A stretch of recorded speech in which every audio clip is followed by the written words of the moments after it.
Oh, hey, how you doing? I'm Manny. Welcome to my room. You're probably wondering what I'm doing here on YouTube. Well, for starters, I have a lot of expensive camera equipment that barely gets used. You see, I want to become a filmmaker. I've done 3 films already, and I submitted to countless film festivals with little success. So with my film career going nowhere faster than a Trump voting fraud lawsuit in a swing state, nothing like a little political humor to rake in those new subscribers. Why not try my hand at YouTube reviews and talk about video games and movies that I love? I mean, after all, I'm a pretty big nerd.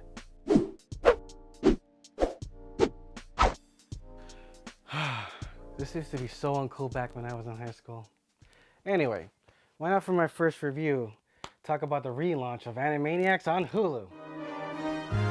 Oh wow, this is much better. I hate being in front of the camera. Anyways, I'm in my 30s now, so you guessed it, I'm a 90s kid. I just started kindergarten when Animaniacs got released back in 1993, and though I did watch a good amount of it, it wasn't my favorite. I don't know, maybe all the timely and adult jokes just went over my head. Still trying to sort some of them out. So Yakko says find fingerprints, Dot thinks she says like finger bang prints. But it's like typically, a girl gets finger, but unless it's a gay joke. I think we're thinking too hard about this now. Hold on.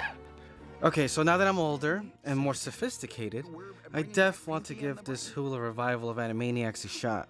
And no, I did not go back and watch all the episodes of the original Animaniacs that I admittedly don't remember much of. We'll leave that for another time. Now, where do I begin? The intro. It's time for Animaniacs. I absolutely love it.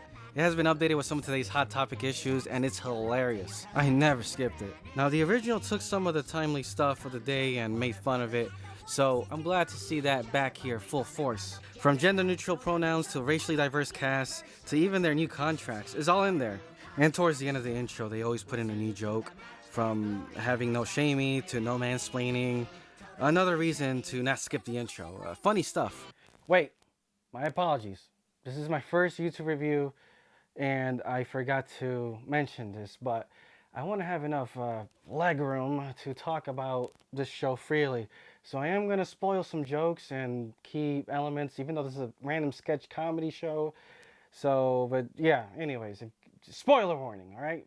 Now, probably my favorite episode of this relaunch is the first episode where Yakko, Wacko, and Dot return to the Warner Brothers lot, and they have a lot of catching up to do.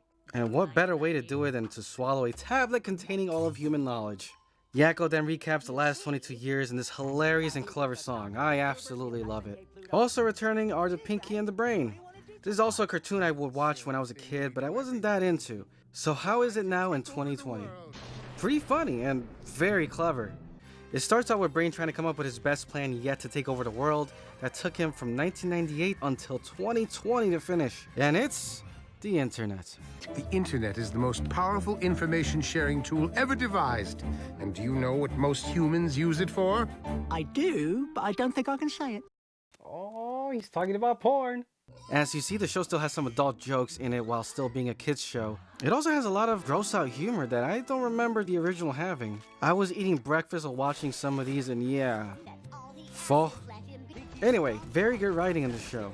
There's this one episode where the Brain gets amnesia and forgets his best plan yet, but before that, he told Pinky about his plan through the phone, but of course, Pinky doesn't remember. So I think to myself, are they gonna reference the NSA? And a few moments later, they do! They also take this a step further and get a certain real-life NSA leaker to help them. I really love these characters taking on the modern world with the same sass and clever writing like they did back in the 90s. So if that is something you like from the original show, don't worry. It's still here and is as funny as ever. Now, they do make a lot of political jokes too, and you can definitely tell which way they are leaning. The Trump jokes are fine, and even make fun of Tucker Carlson. It's pretty funny. But they also make fun of other issues like bun control, which is obviously a metaphor for gun control. Again, you know where they're leaning. The gun control issue doesn't really trigger me that much, but that is something I can see turning some off. I don't remember if the original leaned in any specific direction, but come on, it's Hollywood.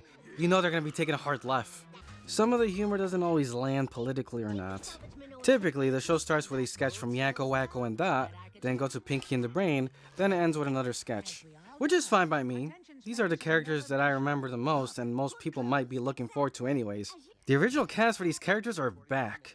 I'm talking Rob Paulson, Trish McNeil, Jess Harnell. I'm sorry if I mispronounced these names, now I know how the other YouTubers feel. Oh boy.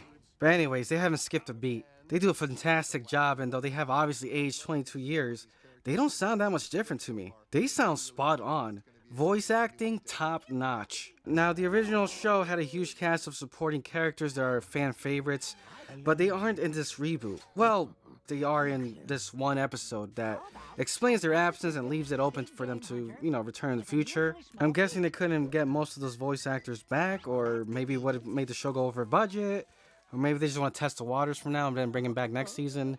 I don't know.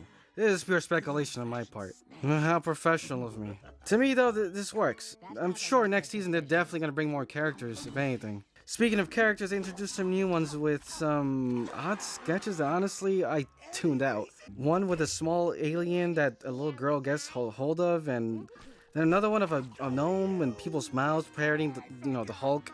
Yeah, those didn't cut it for me personally. But hey, at least they tried something new. It didn't kill a show and it wasn't done often. All in all, this show did way more good than bad. There is this hilarious rap battle that I love. There's a very funny and entertaining It parody. The Brain making a wife to help him run for president is great. Most of the topical stuff, the new songs.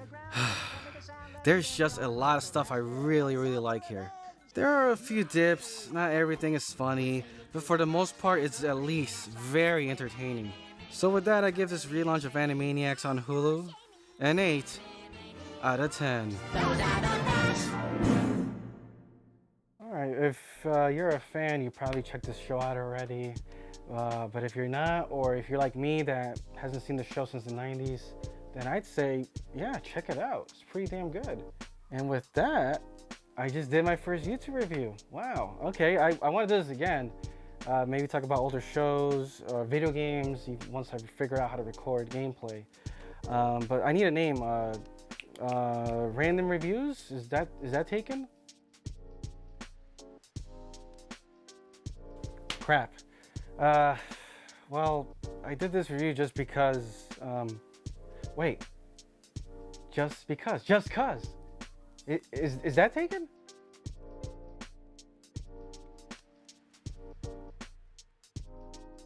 Awesome. Just Cuz Reviews.